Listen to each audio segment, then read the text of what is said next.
அந்த இயேசுவை தான் நீங்க திருவிருந்திலே இறை வார்த்தையின் வழியிலே உங்களுக்குள்ளே பெற்றுக்கொள்கிறீர்கள். அப்படியானால் உங்களுக்குள், உங்கள் செயலில், உங்கள் பேச்சில் அந்த வார்த்தை இயேசு கிறிஸ்துவின் பிரசன்னம் வெளிப்படுகிறதா? யோசித்து பாருங்க. அடுத்தவங்களை குற்றம் சாட்டுறதுனால நமக்கு என்ன பிரயோஜனம் வரப்போகிறது? ஆமென். அடுத்தவங்க செய்த பாவத்தை, அடுத்தவங்க செஞ்ச செயலை நம்ம ஏன் வெளிப்படுத்தணும்? மாறாக பிறர் செய்த எல்லா நன்மைகளையும் நம்ம பேசலாமே. அவங்க செய்த பாவத்தை பேச வேண்டியது இல்லையே. Praise the Lord. ஹல்லேலூயா.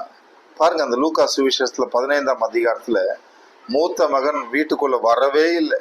அப்பாவுடைய வீடு பரலோக ராஜ்யம். ஹல்லேலூயா. பரலோக ராஜ்யம் அப்பாவுடைய வீடு.